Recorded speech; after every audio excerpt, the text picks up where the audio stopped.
Buenas tardes, buen día, buenas noches a todos y a todas. Vamos a continuar con algunos conceptos básicos de la primera parte de Análisis Matemático 1. Uno de los temas, si se quiere, importante en la primera parte de esta materia es el concepto de límite. Tratar de interpretar límite no es fácil porque es un concepto más bien abstracto. La operación límite es una operación que distingue al análisis matemático, por ejemplo, del álgebra o de la geometría, porque habla obviamente de una operación que es eh, muy conceptual. ¿Qué quiero decir con esto? De que no es una operación muy concreta de decir, bueno, voy a dividir un polinomio en otro o voy a determinar a través de coordenadas polares la ubicación de un punto en un plano, sino que la operación límite es algo que hay que tratar primero de conceptualizar y de interpretar. Vamos a eso entonces, voy a compartir con ustedes una pantalla. Obviamente estamos nosotros, Análisis Matemático, dentro de la cátedra. Esta cátedra de Análisis Matemático está dentro del Departamento de Materias Básicas de la Universidad Tecnológica Nacional, Facultad Regional de Córdoba. Introducción a límites. Cuando hablamos de límite, vamos a hacerlo del concepto más básico, que es el de una variable. Siendo x la variable, vamos a ver cuál es el límite de x.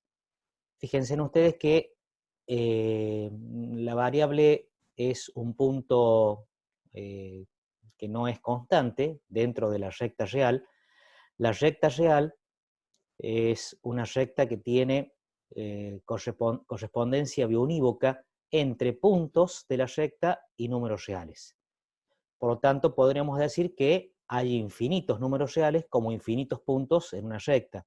Y a cada punto le corresponde un valor real, y a cada valor real le corresponde un punto de la recta. Esa es la correspondencia biunívoca. Si ustedes se fijan, en la gráfica simple que hice acá, hay un punto A es una constante, un valor fijo, y X se va a ir aproximando al valor de A de tal manera que va a estar pero tan cerca, que va a ser la diferencia entre X y A, va a ser un infinitésimo, es decir, un valor muy, muy pequeño. Y cada vez que se aproxime X a A, esa diferencia se va a aproximar a cero. Es decir, si hacemos la diferencia X menos A, va a ser un 0,0000000 infinitos ceros, y algún número significativo allá al final. Pero ¿qué significa el concepto de límite? Que X va a ir aproximándose al valor de A, pero sin llegar a serlo. O sea, nunca va a estar X igual a A. El X igual a A, ya esa igualdad, no está dentro del concepto de límite, porque justamente el límite indica que X tiende a A. Por lo tanto, X no va a ser igual a A. Si el límite de X es igual a A, el límite es igual a A, pero X nunca llega a ser igual a A. Este es un poco el concepto abstracto, si se quiere. Reitero, el límite de X es igual a A. Cuando yo tomo la palabra límite de X, es igual a A. Pero cuando yo digo X, X es un valor que va a estar constantemente acercándose al punto A, pero infinitamente acercándose. Por ejemplo, pongamos que el valor de A vale 2, y yo tomo un X igual a, por la izquierda, ¿no? 1,99.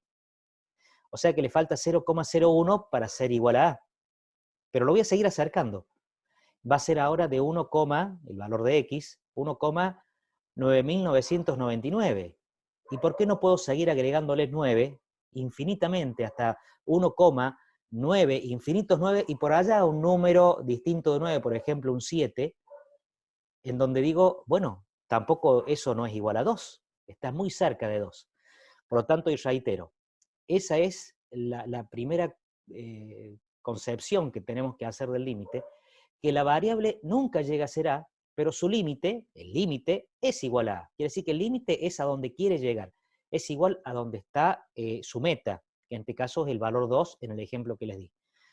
Obviamente que nosotros vamos a analizarlo esto, por ejemplo, con una circunferencia, un cuadrado en la primera figura que ustedes ven ahí, un cuadrado inscripto dentro de la circunferencia, en donde n es el número de lados. Acá tengo n igual a 4.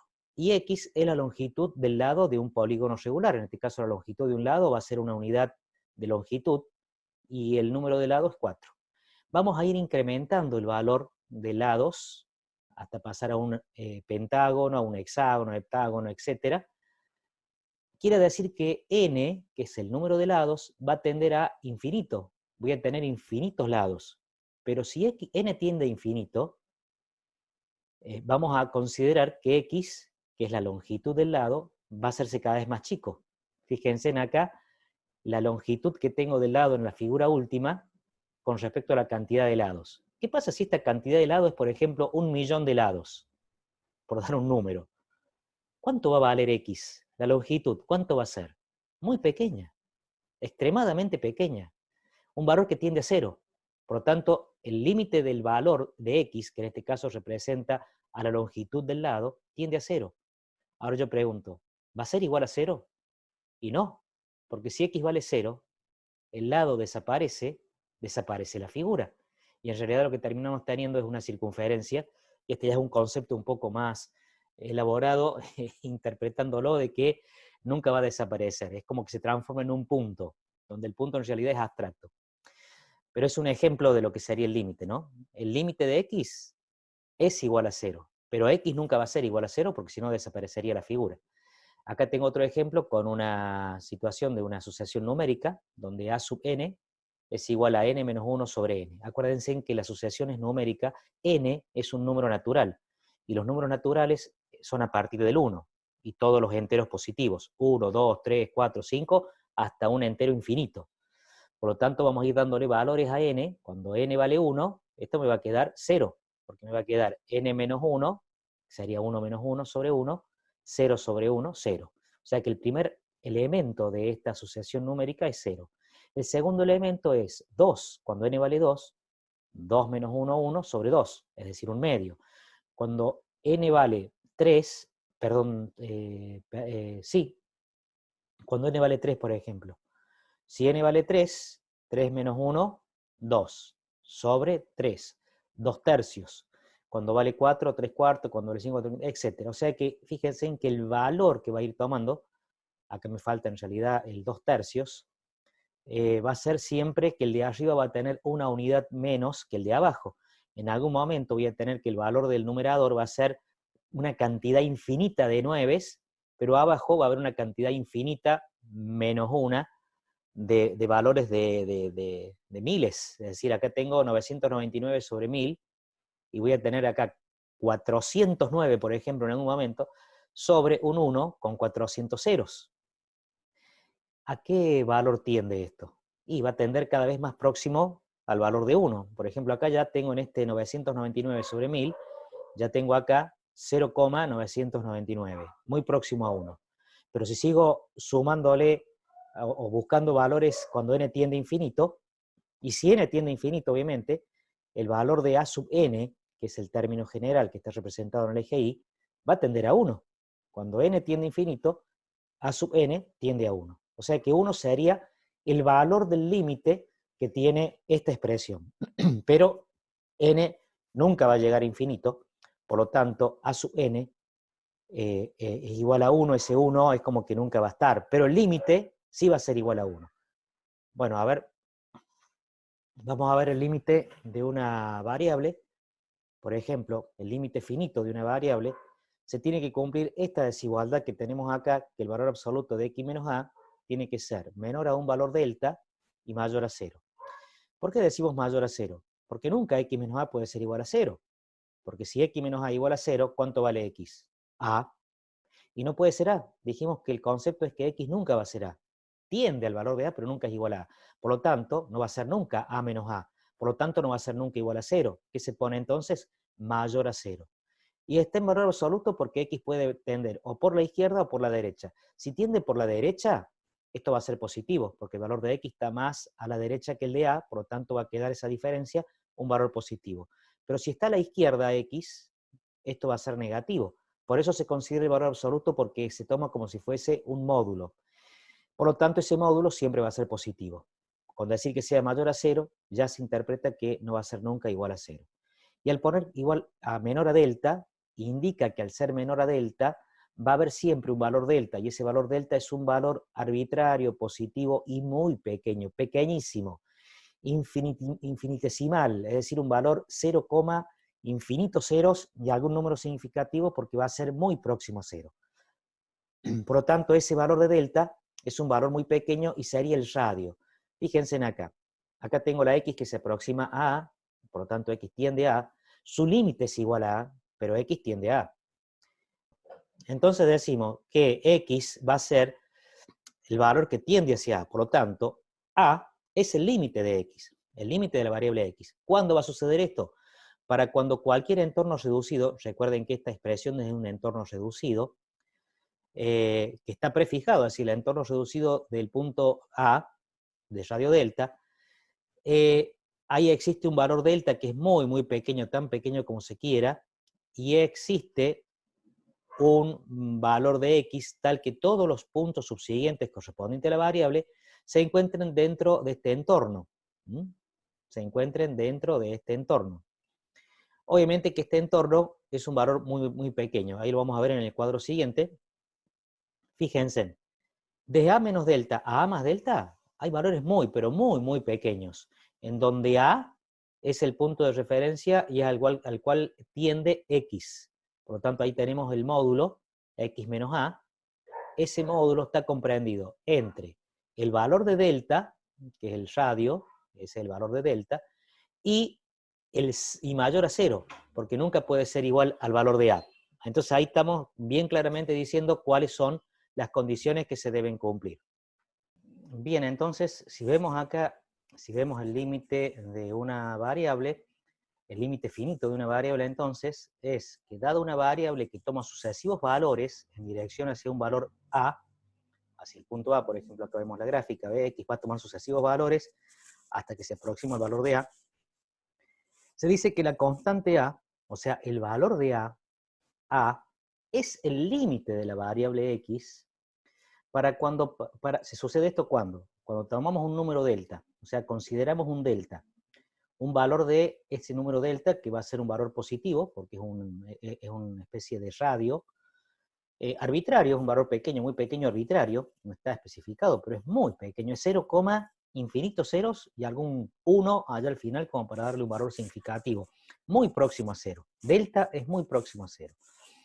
Tan pequeño como se quiera, como dijimos. A partir de esta situación, o sea, que x va a tener como límite al valor de a, cuando para un valor delta pequeño, positivo, arbitrario, sea posible encontrar un valor de la variable con esa desigualdad. Es decir, que la diferencia entre x y a en valor absoluto tiene que ser mayor a 0 y menor a delta. ¿Por qué mayor a 0? Porque dijimos que si es un entorno reducido, el 0 no puede estar, la diferencia no puede ser nunca igual a 0, porque el x nunca puede ser igual a a. X nunca va a ser igual a a, que es lo que dijimos al comienzo. O sea que x tiende al valor de a, pero x nunca puede ser igual a a. Por lo tanto, si x nunca puede ser igual a a, nunca esto va a ser 0. Por lo tanto, si es valor absoluto, aunque sea mayor a 0, ya estoy determinando yo que x no va a ser igual a a. Y menor a delta. Cuando delta es un valor muy, muy pequeño, esta diferencia aún va a ser más pequeña. ¿Qué quiere decir? Que ese x se va a encontrar dentro de ese entorno reducido. Va a cumplir con esta condición. Recuerden que esta desigualdad es la que se cumple para los entornos reducidos. Este valor absoluto de x menos a mayor a 0, menor a delta, es la condición del entorno reducido. Por lo tanto, se expresa que el límite de x es igual a a, o bien que x tiende a, nunca x va a ser igual a a, pero su límite va a ser igual a a. Y acá está un poco la expresión en la gráfica. Se dice que geométricamente la constante a es el límite de la variable x para cuando cualquier valor del entorno reducido, prefijado, o sea, el entorno reducido del punto A respecto al punto A y de radio delta, que es muy pequeño, muy, muy pequeño ese entorno, porque el delta ya lo hace muy pequeño, existe un valor de x tal que todos los puntos subsiguientes, o sea, todos los puntos subsiguientes a partir de x, cumplen con esta desigualdad. Cumple con esta, o sea, que se encuentran dentro de ese entorno. Lo vamos a ver mejor en la pantalla siguiente. Fíjense, cualquier valor de x que esté comprendido entre a menos delta y a más delta, o a y a más delta, cualquier valor de x, acá lo pusimos en el semi-entorno derecho, es decir, que como que tiende al punto A por la derecha, va a cumplir ese x con esta desigualdad. Por lo tanto, A se dice que es punto de acumulación, el punto A es punto de acumulación. Recuerden el concepto de punto de acumulación. Acá yo les pongo, para recordar un poco, ¿cuál sería?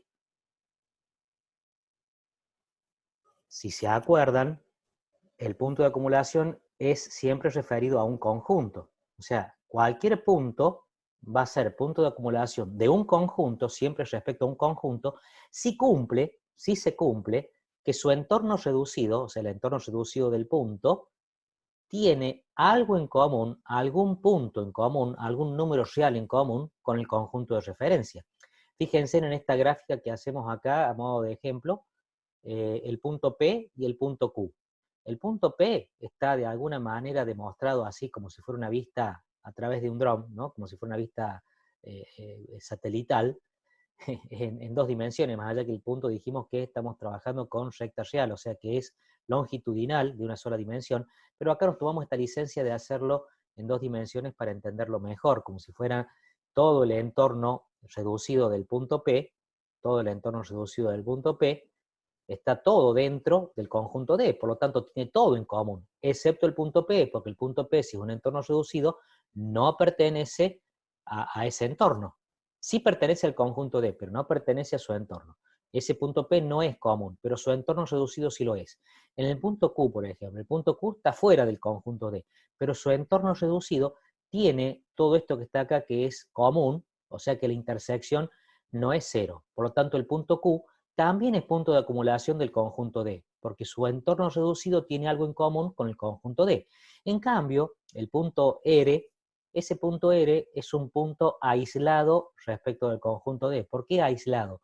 Porque no tiene nada en común con el conjunto D. Su entorno reducido no tiene nada en común, la intersección entre el entorno reducido del punto R y el conjunto D es vacía, no hay ningún tipo de intersección.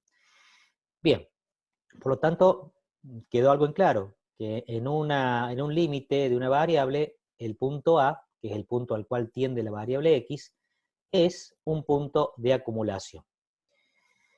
El límite infinito de una variable es igual, el concepto tiene que manejarse de forma parecida al límite finito, porque en este caso ya hablamos de valores muy grandes, porque X tiende al infinito, puede tender al infinito positivo o al infinito negativo.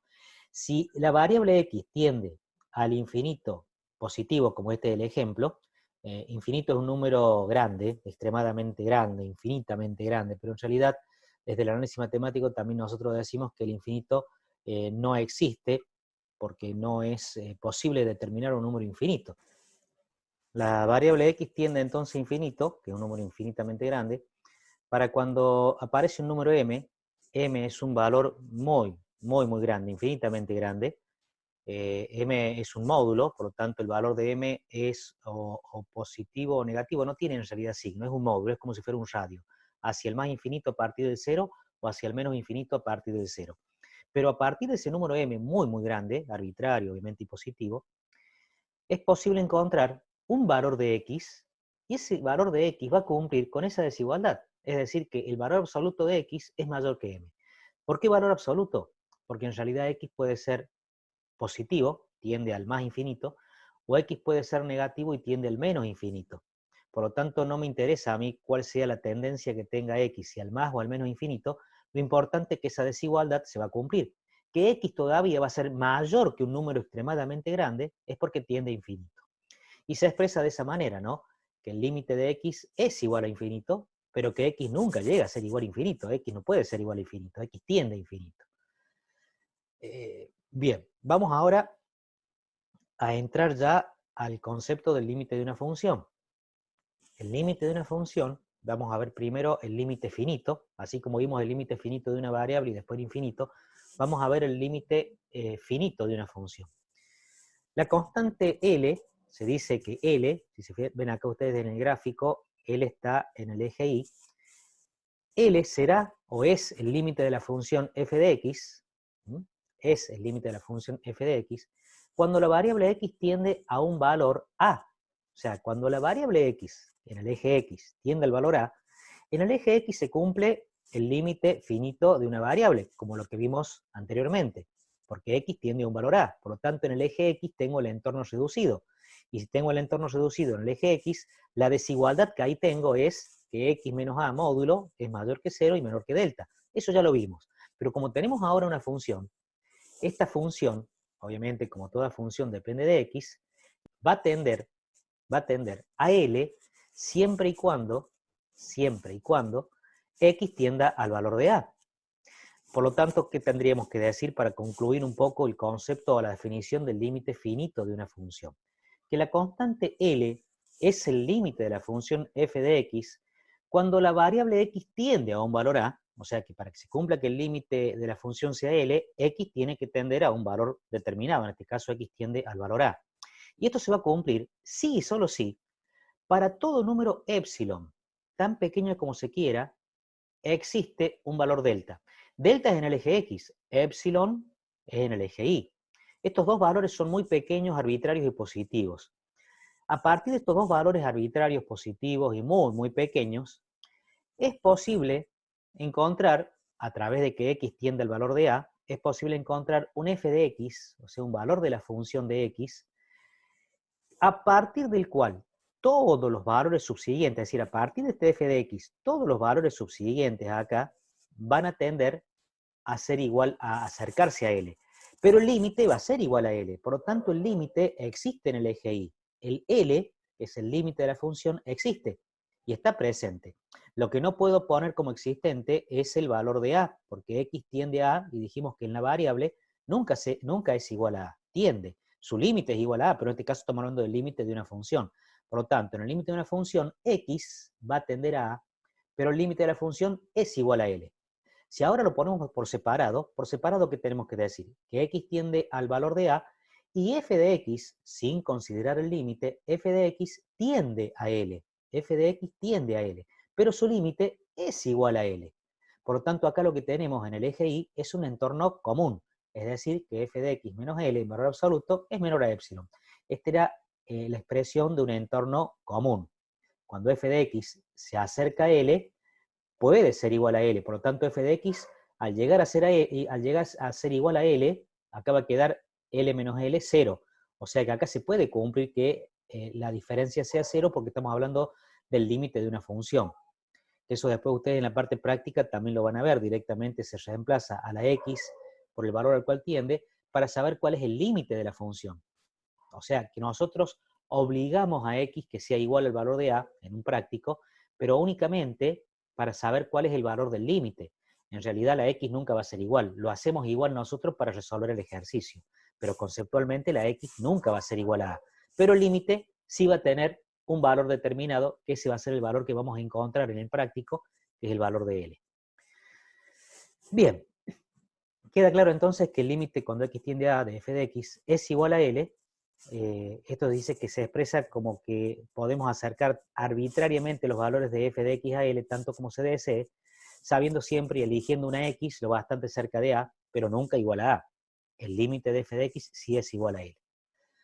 Acá vemos las condiciones, 4 condiciones, donde la última es una conclusión de las otras 3, que se deben cumplir para que realmente digamos que L es el límite de la función cuando X tiende a un valor de A. Entonces las condiciones son, primero, A es punto de acumulación del dominio de la función. ¿Se acuerdan el concepto de punto de acumulación? Si el punto de acumulación, para que sea punto de acumulación, tenía que tener algo en común con un conjunto D, el conjunto D, obviamente estamos hablando del dominio. Por lo tanto, el punto de acumulación, el A, debe ser el punto de acumulación del dominio para que pueda existir el límite de la función. Segundo, para cualquier valor positivo, número positivo epsilon, existe un número delta, también arbitrario y positivo, y los dos son pequeñísimos, muy pequeños. Existe también esa condición.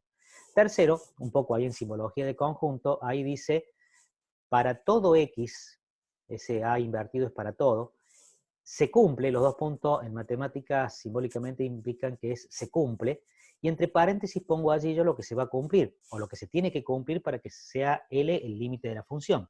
Es decir, X pertenece al dominio de la función. Si se acuerdan ustedes de simbología, la E esa pertenece, o sea que X pertenece al dominio de la función, y ese sombrerito significa Y, se cumplen estas otras dos desigualdades, que el valor absoluto de x menos a sea mayor a 0 y menor a delta, sería el entorno reducido. Por lo tanto, entonces sería acá, entonces, el valor absoluto de f de x menos L es menor que epsilon. Y por último, la conclusión, para que realmente exista el límite de una función cuando x tiende a un valor a, sí y solo sí, o sea, se va a cumplir esto, sí y solo sí, estas dobles flechitas significan sí y solo sí, el entorno común, el entorno normal, f de x menos L, valor absoluto menor a epsilon, se tiene que dar esta situación, quiere decir que los f de x tienen que estar comprendidos dentro de ese entorno. Entonces, f de x pertenece obviamente al entorno S común, o entorno normal, respecto del punto L y de radio epsilon. Y la otra desigualdad, que es el entorno reducido, quiere decir que si se cumple esta desigualdad, entonces x pertenece al entorno reducido de A. ¿Qué significa esto? Que f de x está dentro del entorno común del punto L y x está dentro del entorno reducido del punto A. Con respecto ahora al límite infinito de una función, se dice que, igual que el anterior, ¿no? En el eje, para el ejemplo nuestro, acá vamos a tomar uno de los tantos límites infinitos que tenemos. Acá consideramos, por ejemplo, que en el eje X tenemos todavía la desigualdad del entorno reducido, porque X tiende a A. Pero cuando X tiende al valor A, f de X va a cumplir que su valor absoluto va a ser mayor que M. Quiere decir entonces que la función tiende a infinito, o bien que tiene como límite al infinito, cuando X tiende a un valor A, sí y solo sí, para todo número positivo M ahora, ya olvídense de delta. Delta era un valor muy pequeño cuando tenía el límite finito. Ahora, como tengo un límite infinito de la función, tengo que considerar un valor M muy, muy grande, tan grande como se quiera, de tal manera que también existe otro número delta, que delta sigue siendo igual. Delta en este caso del ejemplo es positivo pequeño, muy, muy pequeño, de tal manera que existiendo estos dos valores, M muy grande y delta muy pequeño, es posible encontrar un valor de la función f de x, cuando x tiende a 0, al valor de a partir del cual todos los valores subsiguientes de dicha función verifiquen las siguientes desigualdades. Acá se tienen que dar dos desigualdades. En el caso de del límite finito de la función, las dos desigualdades eran un entorno común, que era el sobre el eje y, f de x menos L en valor absoluto menor que epsilon, y un entorno reducido sobre el eje X. El entorno reducido acá también está presente en el eje X, pero en el eje Y tenemos una desigualdad que es esta. Fíjense en ustedes en la gráfica, para que ustedes vean, cuando X tiende al valor de A, f de X, obviamente, cuando X se va acercando cada vez más al valor A, f de X se va acercando cada vez más al valor de infinito. Más al valor de infinito. Por lo tanto, cuando X tiende al valor de A, f de X tiende al infinito positivo en este ejemplo. Las gráficas distintas que podemos tener, bueno, la que hicimos recién, el caso 1. El caso 2, cuando X tiende al valor A, f de X tiende a menos infinito. Fíjense que el valor de M sigue siendo un módulo, pero es un valor muy, muy grande, a partir del cual todos los valores subsiguientes de f de x, si cumplen con la desigualdad, que el módulo de f de x es mayor a m, es porque tiende en este caso al menos infinito.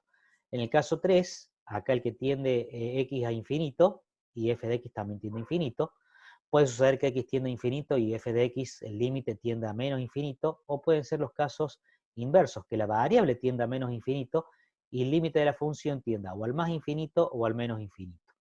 Son casos particulares de límites infinitos. Y otro caso de límite infinito es cuando a lo mejor, ya lo vimos en el ejemplo de límite con la sucesión, cuando por ejemplo el límite de f de x es un número constante, es un valor L, que es un número real, pero x tiende a infinito, por lo tanto estamos hablando, cuando x tiende al infinito positivo o al infinito negativo, también estamos hablando de límites infinitos. De todas maneras, es posible que f de x no tienda a ningún límite, es decir, que nosotros vamos a tomar un límite y no encontramos el valor, como que no es que sea infinito. El que sea infinito quiere decir que es un límite infinito, y sabemos que es infinito, pero hay veces que es imposible encontrar el valor del límite de una función cuando un x tiene un valor de a, y en este caso se expresa como que no existe el límite. Ya vamos a ver ejemplos después de esto. Vamos ahora al caso de límites laterales. Bien, en funciones de una sola variable independiente existen dos caminos hacia el límite, o por la izquierda o por la derecha. Es decir, que x puede tender en una función, el valor de la variable, en el eje x, puede acercarse al valor de a por la derecha o por la izquierda. Si es por la derecha, límite lateral derecho. Si es por la izquierda, límite lateral izquierdo. Y se simboliza de la manera que acá ustedes lo ven. El límite lateral izquierdo, LLI, es cuando x tiende al valor de a supra menos. ¿Qué significa supra menos? Que tiende por la izquierda, viene por los valores más chicos de a, o sea, valores que están a la izquierda de a. Por eso el límite lateral izquierdo con el supra menos se indica. Y cuando tiende el valor de a, pero por la derecha, es supra más. ¿Qué significa? Que x se acerca al valor de a por la derecha, por valores mayores que a. Por ejemplo, si a vale 2, x se puede aproximar por la izquierda valiendo, por ejemplo, tomando valores próximos al valor 2, pero desde la izquierda será 1,9, 1,99, 1,99998 o 1,9999 infinitos 96. Eso es por la izquierda. Y cuando se aproxima por la derecha, vamos a tomar valores próximos al valor 2, dado el valor 2 como si fuera el valor de a, con un 2,01 o 2,0003 o 2,0000 infinitos ceros y un 5. Son valores muy próximos a la, pero por la derecha. Entonces ahí están los dos límites laterales. Fíjense, acá es muy simbólico y gráfico. Si el límite lateral izquierdo por la izquierda, obviamente, y el límite lateral derecho al valor de x en la función, al tomar el límite de la función de estos dos límites laterales, son iguales, existe entonces el límite de la función cuando x tiende a. Si los dos límites laterales son iguales, entonces en el punto A existe el límite, y es igual a L. Pero fíjense, y acá vamos a ver otro ejemplo, que a lo mejor el punto A, que en este caso vale 2, no pertenece al dominio de la función, porque es un punto vacío. El punto vacío, vamos a ser sinceros, es una licencia que nos tomamos nosotros en análisis matemático. Geométricamente no existe el concepto de punto vacío. El punto es un punto geométricamente abstracto, pero es un punto que no es vacío. El concepto de vacío lo tomamos nosotros para poder interpretar esto, ¿no? Que en ese punto, por ejemplo, no hay nada. Por lo tanto, el punto no tiene imagen. X igual a 2, ¿dónde está la imagen de x igual a 2 si no hay nada allí? Es un punto vacío. Entonces no pertenece al dominio de la función. Pero los límites laterales, fíjense, acá tengo una función compuesta que por la izquierda es x al cuadrado, pero justamente para x valores de x menores a 2. Y por la derecha es igual a 4 la función, el valor de 2, pero para x mayores a 2. En ninguno de los dos casos incluye el 2. 4, porque por lo tanto el 2 no pertenece a la función f de x. Es 4. ¿Y qué significa entonces? Por la derecha, yo tomo el límite lateral izquierdo, va a tomar valores cada vez más próximos a 2 por la derecha, hasta que va a terminar siendo también 4. Los límites laterales son iguales. Por lo tanto, el límite de la función es 4, aunque no tenga imagen en x igual a 2. Este es un ejercicio que ustedes pueden hacer, es muy simple. Evaluar, saber cuánto vale el límite para cada uno de estos casos. Por ejemplo, vamos a hacer uno nada más, vamos a tomar el cuarto. Cuando x tiende a 0. Cuando x tiende a 0, ¿qué pasa? La función ¿a qué valor tiende? ¿Cuál va a ser el límite de la función? Y si x tiende a 0, el límite de la función es menos 1, porque ahí donde tengo el valor de 0, cuando x tiende a 0, la función tiende a menos 1, por la derecha y por la izquierda. Fíjense en el punto 3. Cuando x tiende a 3, por la izquierda se va aproximando a 3, y aparentemente el límite lateral izquierdo es 2 positivo. Y por la derecha el límite lateral derecho de 3 también es 2 positivo. Por más que el 3 no pertenece al dominio porque es un punto vacío, igual que el menos 2. Pero su límite existe, y es igual a 2. ¿Qué pasa en el punto 1? Cuando x tiende a 1.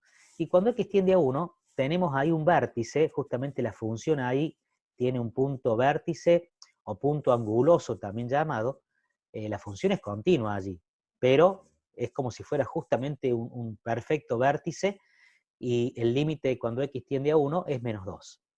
Fíjense en el último, el octavo, cuando cuando x tiende a menos infinito, el límite de función de la f de x, ¿a qué va a tender? Y ahí es relativo, porque yo no sé qué pasa si el más infinito. Yo lo puse a propósito, porque no puedo decir que va a ser infinito o menos infinito. O va a ser a lo mejor un valor constante L, porque a lo mejor tiene una asíntota la función hacia el menos infinito. Desconozco, por tanto no puedo dar una respuesta concreta en ese caso. Perfectamente sé que la función hacia el menos infinito existe, porque el dominio me dice que son todos los reales, excepto el menos 2 y el 3. pero no sé cuál va a ser el límite para cuando x tiende al menos infinito.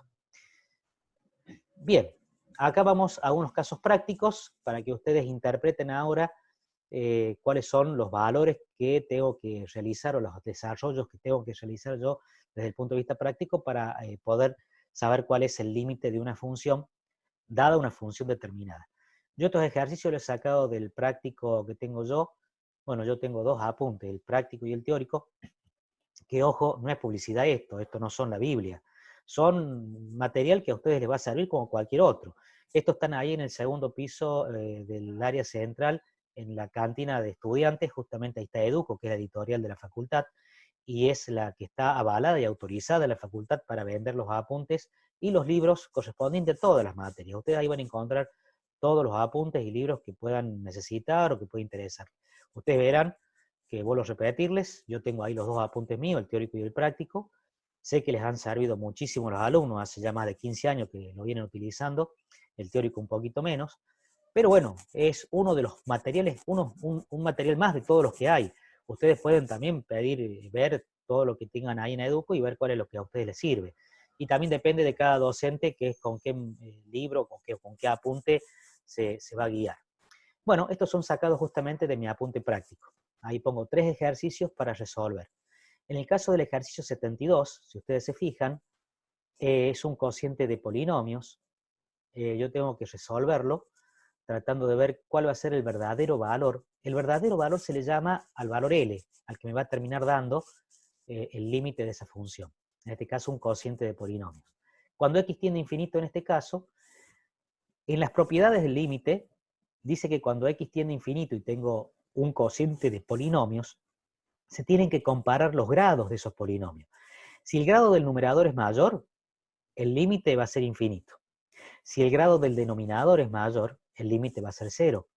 Esto siempre y cuando x tiende a infinito, ¿no? Pero cuando los grados son iguales, que es el caso de este ejercicio, x a la quinta, quiere decir que el grado del polinomio numerador es 5, y x a la quinta también está abajo, o sea que el grado del polinomio denominador también es 5, son iguales, se dice que es directamente, por propiedad, el cociente de los coeficientes, es decir, 3 sobre 6.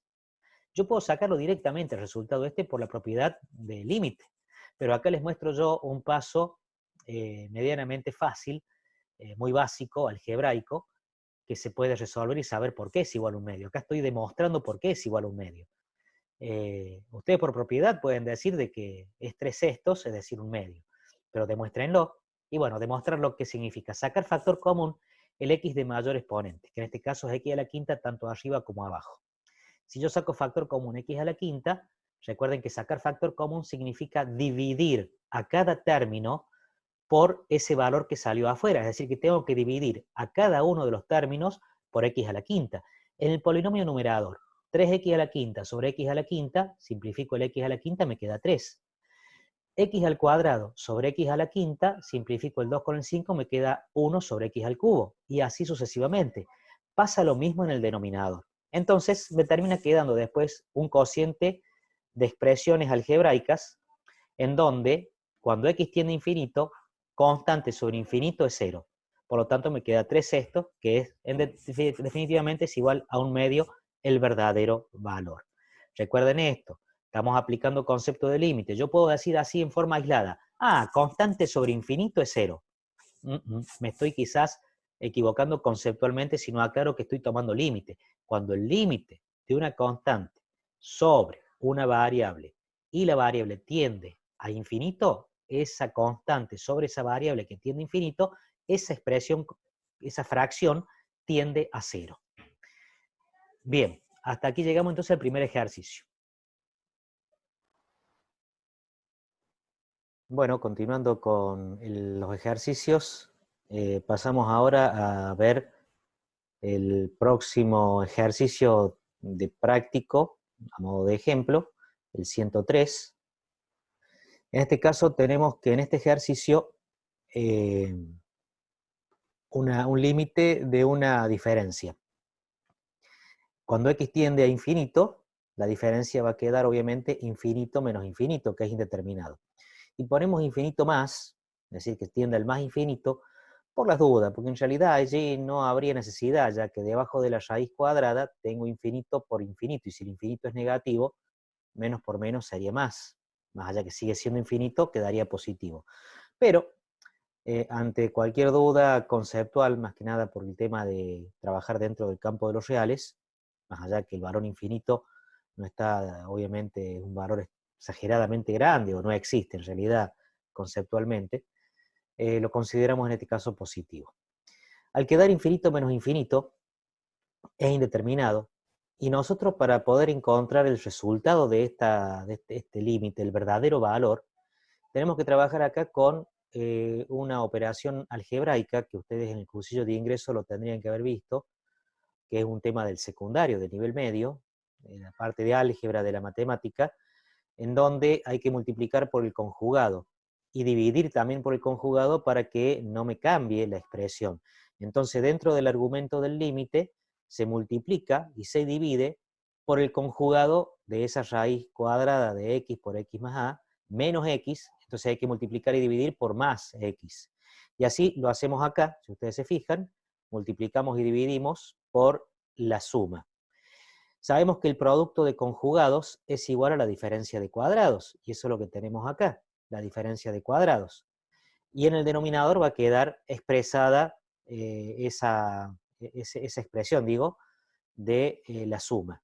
De todas maneras, en el numerador hacemos propiedad distributiva, x por x más a, y me queda x cuadrado más ax menos x cuadrado, y x cuadrado menos x cuadrado se cancelan, se eliminan, porque son números opuestos, son valores, perdón, opuestos, sumados y restados, por lo tanto se cancelan.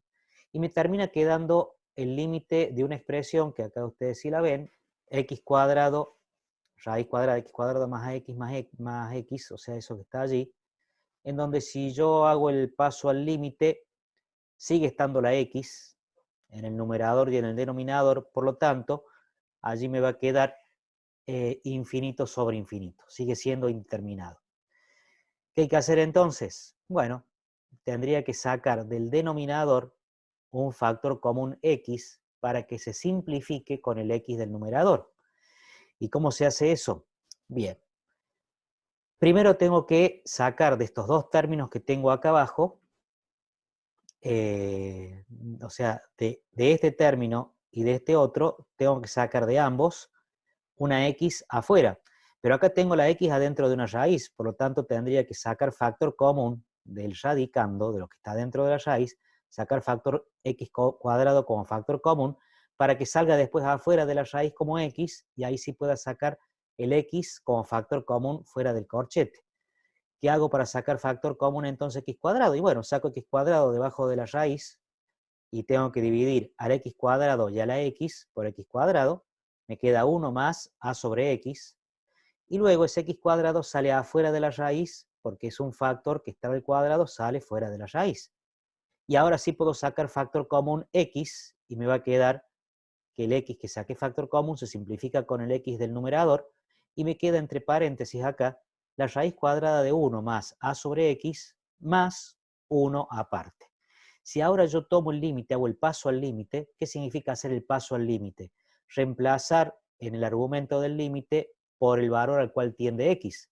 Es decir, reemplazo o evalúo la expresión esa del argumento del límite con infinito cuando x vale infinito. Y esto lo hago a modo, como ya dijimos, conceptual, porque en realidad x nunca llega a ser infinito, pero yo necesito saber cuál es el verdadero valor del límite. Por lo tanto, tengo sí que hacerle valer a x ese valor al cual tiende para poder ver cuánto me queda el límite.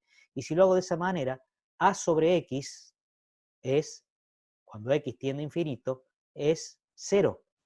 Constante sobre infinito, al tomar el límite, es 0. ¿Y qué me va a quedar entonces? A en el numerador, que es una constante. El valor de A es una constante. Y abajo me queda la raíz cuadrada de 1, que es 1, más 1, que es 2. Entonces me queda A sobre 2, que ese sería el verdadero valor. Quedó claro, ¿no? Yo no quiero pasar rápidamente hasta que no se vea bien. En todo caso, ustedes lo tienen acá para revisarlo. El otro ejemplo, el último ejemplo, ya es un ejemplo más complicado, un poquito más de complejidad, no mucho, en donde ustedes si observan allí, tengo raíz cuadrada en el numerador y en el denominador. Como tengo raíz cuadrada en ambas partes, y no puedo simplificar nada porque tengo una diferencia arriba y una diferencia abajo, lo que tengo que hacer es racionalizar. ¿Cómo se racionalizo? Igual que el caso anterior, multiplico por el conjugado. Pero en este caso, como tengo arriba y abajo la raíz cuadrada, voy a racionalizar ambas expresiones. Tanto el numerador, multiplicando por su conjugado, como el denominador, también multiplicándolo, en este caso, el denominador por su conjugado. Y no lo tengo que hacer a la misma vez, porque hacerlo a la misma vez va a generar toda una complicación, ahí sí, que no voy a poder resolverlo muy fácilmente. Lo tengo que hacer por separado. Entonces multiplico primero, en este caso, si ustedes se dan cuenta, he multiplicado el numerador primero por el conjugado. Si multiplico por el numerador, también divido por el numerador conjugado.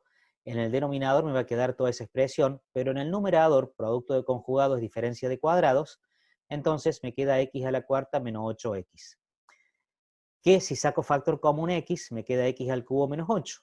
Ahora, a esta expresión la tengo que resolver ahora multiplicando por el conjugado del denominador. El conjugado del denominador es raíz de 2x más 2, que lo tengo que multiplicar arriba y abajo. Siempre utilicen los paréntesis, porque los paréntesis son muy importantes en este tipo de procedimiento. Me queda entre paréntesis arriba entonces x por x cubo menos 8 por paréntesis raíz de 2x más 2, que era el conjugado del denominador. Y en el denominador, al multiplicar por el conjugado, me queda diferencia de cuadrados, es decir, me queda 2x menos 4. Si ahora esta expresión yo me fijo acá en 2x menos 4, puedo sacar factor común 2. Lo hago acá en el paso siguiente. Y lo que me queda allí, x cubo menos 8 sobre x menos 2, esa expresión, ese cociente que me queda allí, es perfectamente divisible porque x igual a 2 hace 0 el denominador, obviamente 0 de x menos 2 lo hace 0, y x igual a 2 también hace 0 el numerador. Quiere decir que acá puedo hacer perfectamente una división, y esa división la hacen, o si se acuerdan del sexto caso de factoreo, en este caso una diferencia de potencias de grado impar, dividido la diferencia de las bases, es divisible, o bien aplican Ruffini, o la división común, de división de polinomios. En realidad yo acá ya pongo el resultado de esa división, que es x cuadrado más 2x más 4. Entonces el resultado de esta división queda acá entre paréntesis x cuadrado más 2x más 4, y ahora sí, ya pasando al límite, es decir, dándole a x el valor al cual tiende, para saber cuál es el verdadero valor de ese límite, de la función, realizando las operaciones pertinentes, esto ya es un cálculo matemático muy básico, me queda que el verdadero valor es 6. ¿Qué significa? Que cuando x tiende a 2, el límite de este cociente me da indeterminado, porque cuando x tiende a 2 me queda 0 sobre 0. Pero esa indeterminación, yo a través de algunos pasos algebraicos, en algunos casos hasta trigonométricos o aplicando algunas propiedades básicas, puedo levantar esa indeterminación. Levantar la indeterminación, que significa encontrar el verdadero valor del límite, que eso es lo que hice justamente al hacer todo el desarrollo y llegar a que vale 6, que es el verdadero valor de ese límite. Bien, esto es muy, bueno, esto es una cuestión más que nada, si se quiere, de la aplicación de los límites. Tienen aplicación en diferentes ciencias, en diferentes disciplinas, en la ingeniería, en la economía, en otras ciencias, en la química, por ejemplo, en la arquitectura, también bastante importante la aplicación de límites. Por lo tanto, se aplica bastante. Y para terminar, como para dejarles algo con un poco de humor, ¿qué pasa cuando x tiende a infinito? Y se seca. Si la x lo tiende al infinito, como si estuviera tendiendo en la soga al infinito. Se seca. Perdón, si es muy malo el chiste, pero es lo que hay. Bueno, chicos, hasta acá esta parte de límites. En la próxima videoconferencia o video que vaya a desarrollar, vamos a ir avanzando un poquito más. Tal vez ya hablemos de propiedad de límites, veamos alguna parte práctica más para que ustedes tengan bien claro. Reitero que los prácticos que yo saco son del apunte que tengo yo, pero hay muchas opciones y alternativas para que ustedes puedan tener material, incluso Internet mismo, sabiendo bien que las fuentes sean fuentes medianamente fiables, pueden también buscar material y repasar. Todo lo que esté al alcance de ustedes para poder entender e interpretar esta materia es por ustedes. Eso es importante. Lo que sí, que no hay que bajar los brazos, hay que continuar cuidándose, ojalá esto pase rápido y nos podamos ver personalmente en la facultad.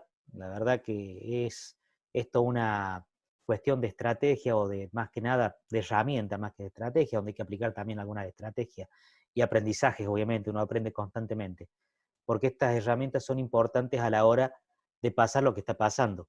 No podemos dejar sin hacer nada, no podemos quedarnos con una pasividad total y que el tiempo pase. Eso es directamente improbable que suceda, no puede suceder. Tenemos que hacer lo que sea posible para que ustedes tengan lo necesario como para poder ir avanzando. También requiere que ustedes, y se los digo, pero con todo el afecto, digamos, se pongan a hacer los ejercicios, traten de entrar al aula virtual, intenten ver cómo se resuelven, pregunten las dudas. Yo participo en el foro del aula virtual, en la parte de análisis matemático 1 anual, tratando de responder en el tiempo que puedo, pero hay otros profesores que también participan. Autogestión también es un buen lugar, porque hay muchos docentes teóricos y prácticos de análisis matemático 1 que están también subiendo material, tratando también de dar respuestas a algunas cuestiones o dudas. Por allí quizás la página de autogestión tiene sus limitaciones. En el aula virtual hay muchas más herramientas, tiene mucho más espacio como para poder estar comunicados, tiene posibilidades hasta de colgar videos o por ahí hasta sin más que tratar de ordenar muchísimas actividades para hacer con ustedes, cuestionarios, etcétera. Incluso hasta se pueden hacer algunas evaluaciones donde ustedes tienen que responder y en función de la respuesta automáticamente el sistema determina cuál ha sido la nota que tienen o cuál ha sido el rendimiento que han obtenido. Por eso es importante que lo puedan hacer. No dejen de hacerlo, no bajen los brazos. Y bueno, muchas gracias y nos estamos viendo. Que ande todo bien.